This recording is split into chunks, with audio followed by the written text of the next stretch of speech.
Hey everyone, FeetUp routine, and I'm going to talk you through this one, which I don't usually. This isn't to say that I'm teaching you how to do it.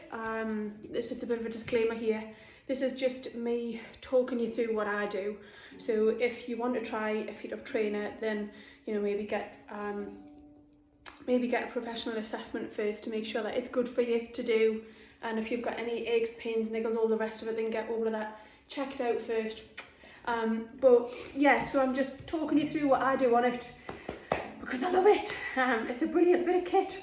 So here we go, just a little mini routine today, because I don't usually talk you through it, and I think it might be of benefit to know like why I do what I do and what it's meant to be doing, and the benefit that I get from it. So I don't generally warm up with a FeetUp trainer, I just go straight into it. So So that's putting my head straight in, resting on my shoulders. So the wonderful thing about a FeetUp trainer is, I know you do it too, is that it takes no pressure through the neck or through the spine. And it just works with gravity really, and allowing you to kind of get into all sorts of shapes. So to start with, I'm just curling myself up in a little ball. No, Doris, you're good. And just easing through my back a little bit. And what that's doing is that's applying lots of lovely, healthy pressure through my upper trapezius muscles, which most of us will find are stressy parts. And then I'm going to push myself up into a shoulder stand. Now, I don't know how straight I am because I can't see myself, but I'm kind of hoping that I'm fairly straight. I'm feeling fairly straight, and really that's what yoga is all about, what it feels like, not what it looks like. So here I am, upside down, shoulder stand, kind of feeling pretty strong, but actually having to work really hard. So my core muscles around my stomach, my butt, is quite hard working really at the minute.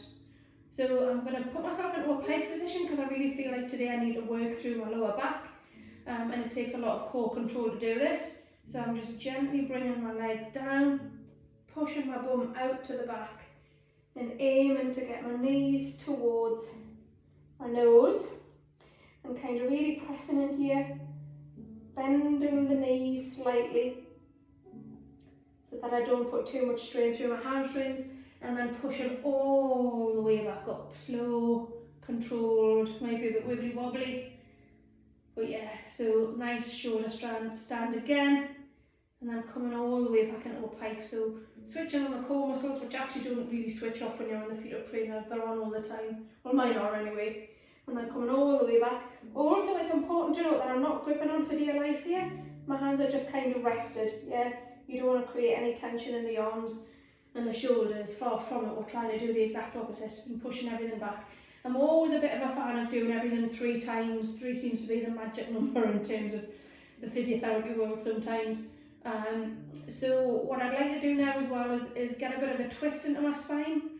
So the way I'm going to do that is I'm going to open my legs up, and I'm going to allow gravity to take my right heel down towards the floor and my left knee down towards the floor here. I've got very loose bend in the knees, so approximate 90 degrees flexion in the knees, but that's only approximate, doesn't really matter.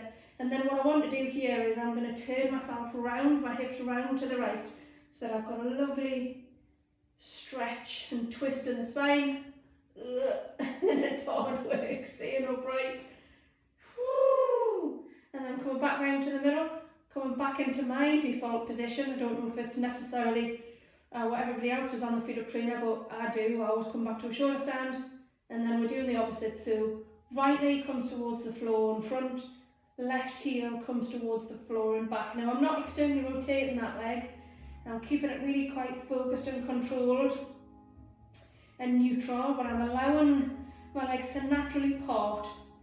And then at this stage I'm going to turn around towards the left.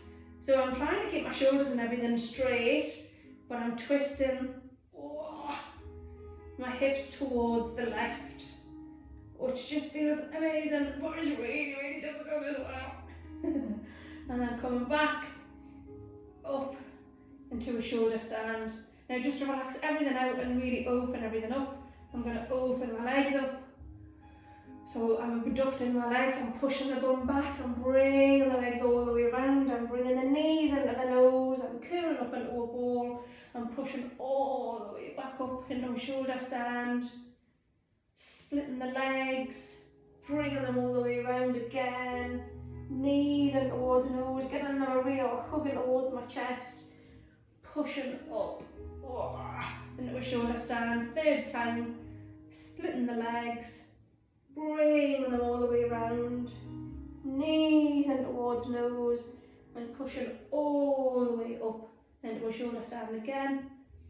And now I'm going to bring myself back into a pike position, and then very gently, very slowly, fairly controlled, the toes make contact.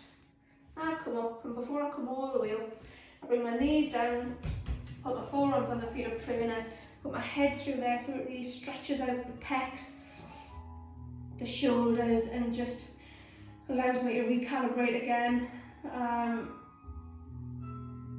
then bringing the feet up, and then that's it. So that's an insight into my crazy world.